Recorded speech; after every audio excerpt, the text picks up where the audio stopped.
Well, this morning I've made the trek 2 hours south from where we're staying up near St. John's, and I'm here at St. Mary's Ecological Reserve. And what this place is known for, other than just these incredible cliffs and just the beauty looking out over the Cape, is bird rock.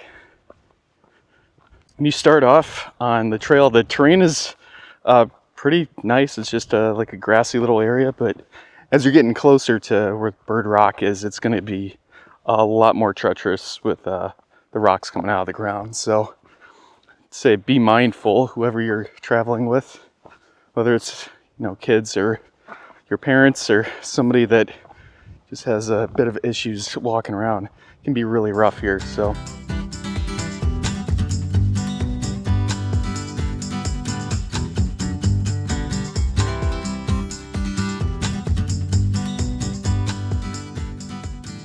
this is so incredible. There are so many of these northern gannets that are around. This is so cool. They look like seagulls until you get up close and you really see what they are.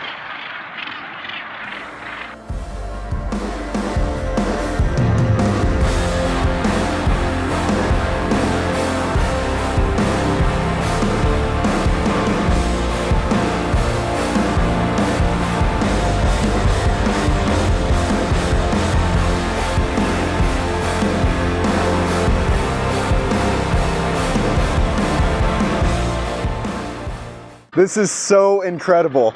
These are all northern gannets. There's thousands of them. There's here on this rock, which is called bird rock, and then just along the cliffs all around this area.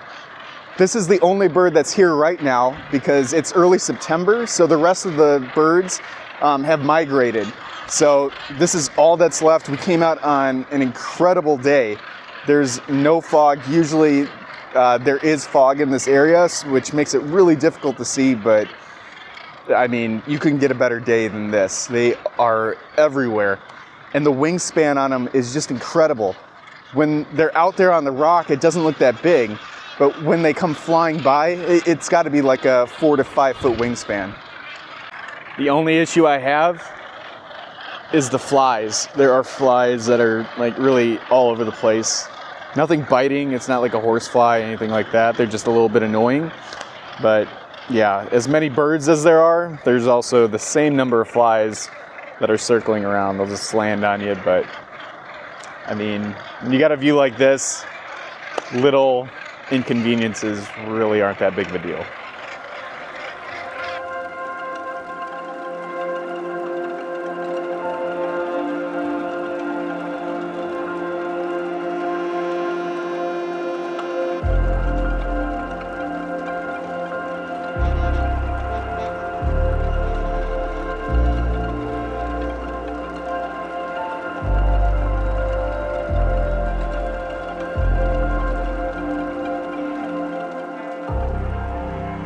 What's really great is I'm out here on a Tuesday, early September, like the second week of September.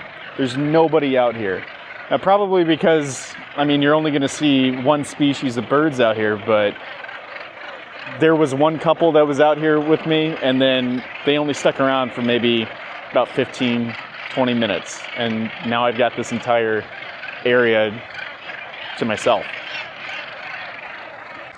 Another thing is with this many birds, you would assume the amount of crap that would be everywhere would be a lot, but honestly, there is really nothing up at this point where you can just come out, take photos, and be what they say is about 20 meters away from bird rock. So, I mean, it's clean. Like, there's feathers and stuff, but there's really not a lot of crap. And even when you look out onto the rocks, I mean, I don't see a lot. I'm assuming because that's where they're nesting, that's where they're hanging out. But I've definitely almost been pooped on a few times just being this close and as they're flying right over.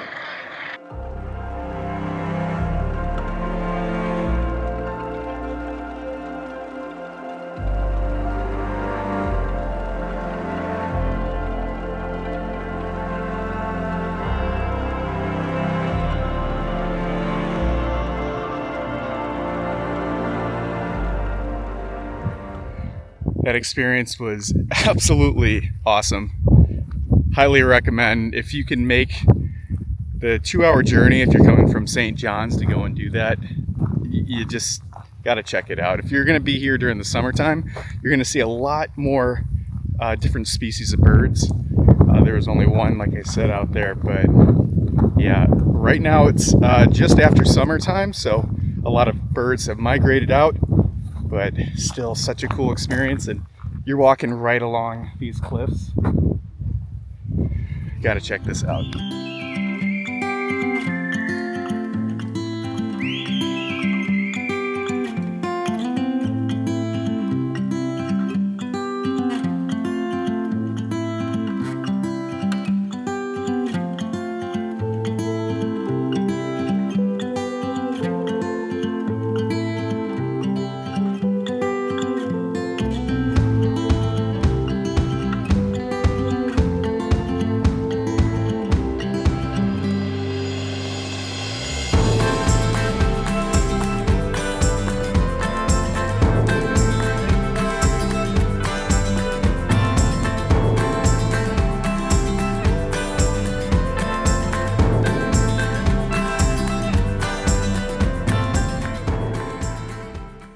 This is really cool. These northern gannets are massive. Like, it said that they get up to 2 meters with their wingspan. This is like compared to me. These things, thousands of them just flying overhead.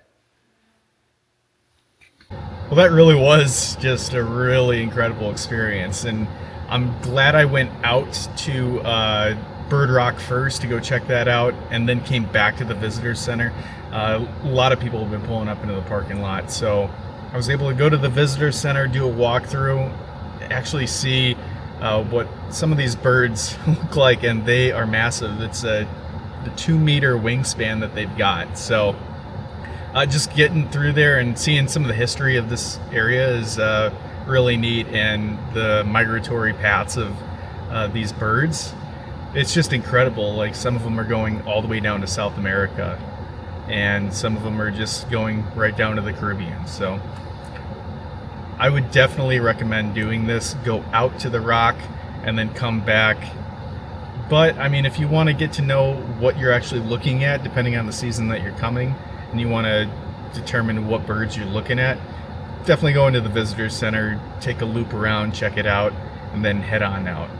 They don't have a brochure though that's going to show you what the birds are that you're looking at, but they do have one that is at the desk that you can take a photo of, but nothing that you're going to be able to bring out. So you can take a photo on your phone and then bring that out, and then head off to Bird Rock and be able to know a little bit more of what you're looking at. Well, I'm finished here over at Bird Rock, and I saw inside of the visitor center that there's a few things that we can do around here, so I'm gonna check it out. I've got brochures, but one of them is in French, but I'm gonna try to get some service. There's really no service here. I saw that they have a Starlink satellite dish, but I think that's only for the people that work here. It's not for guests. So I'm gonna get away from the tip of this cape and head into town and see if I can get a little bit more service and find out a little bit more of what I can do before heading home later on. Oh, I wanted to say before I'm getting out of here, the parking lot, even though like I'm here, it's not busy at all. But the parking spot spaces are very tight. You can only fit maybe one car down the aisle here, and then I could only imagine backing out or going forward is just going to be a nightmare if this parking lot was full during a much busier season. So keep that in mind. If it's busy, parking can be probably pretty atrocious.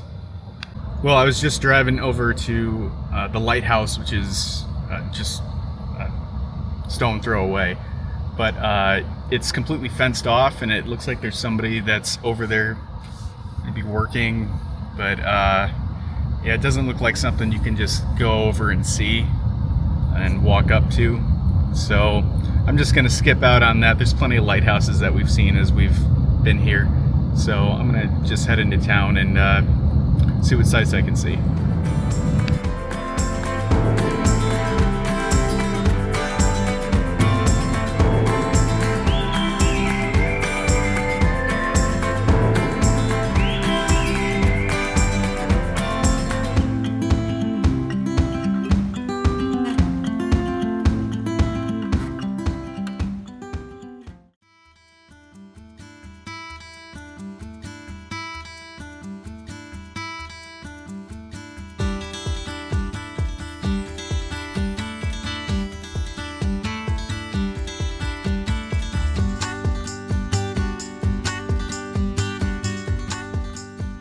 Well, I'm at Castle Hill National Historical Site. I'm doing this alone, but there's a video just explaining the site, the history of it, what you're going to see, and then you can go out and tour. So it's right down the road. I think it's Placentia. I'm not sure if I'm saying that right, but that's where I'm at now, and doing a little video, and then go check out the grounds.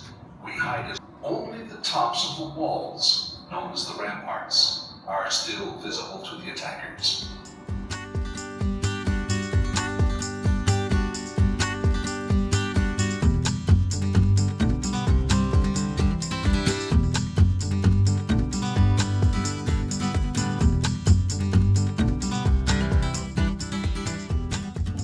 Well, they got a nice little walk-through area that has a lot of historical items, so pretty cool. And then they showed like a little rendition of the fort, what it's supposed to look like.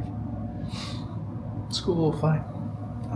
Now they said that they'd get me one of those audio earpieces, and then I can head out and do a tour of the fort.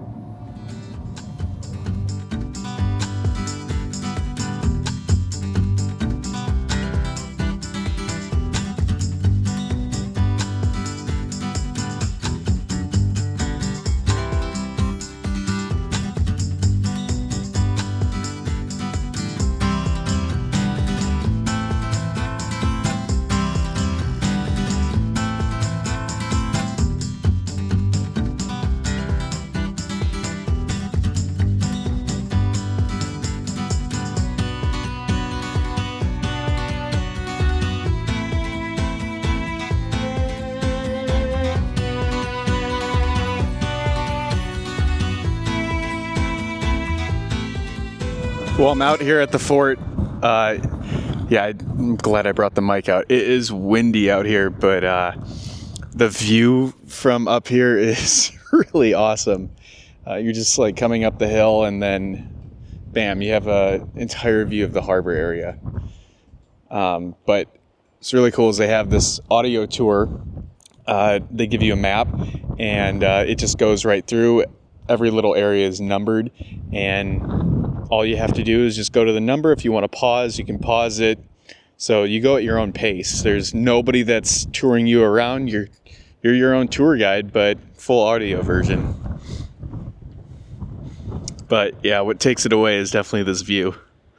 And the town right behind is the town of Placentia. So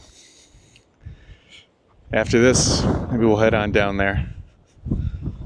Well, I think it's worth noting when you first get here and you get your audio tour headphones, you're going to be coming up this hill right here. And that's basically just to get you immersed into what it would be like if soldiers were to attack this fort and the climb that they'd have to do. It's short, but you know, it'll take the breath out. However, they do have an option of stairs.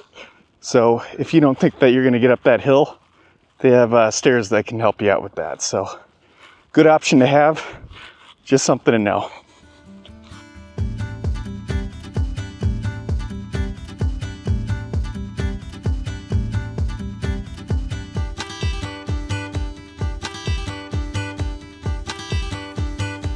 So the path that I'm taking now is going up to, it's like the guard shack.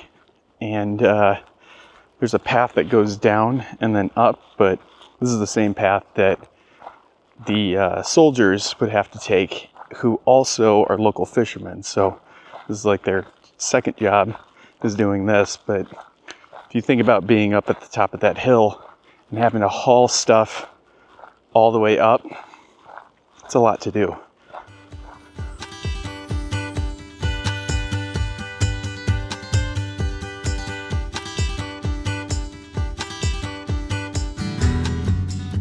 Well, I made it up to the top, and after listening to the audio, it's Gannets Redout. So this is the spot that would protect the fort, but also kept the enemies from attacking from behind. So that's what this is all about. It's a hike. I mean, that's where the fort is, back over here. So you got to hike down and then loop up. So I did it. All right, I'm gonna head back to the visitor center. I've already toured that, so I don't need to go through, but I do need to be a good citizen and return these headphones. And then we'll head off and start making our way back home.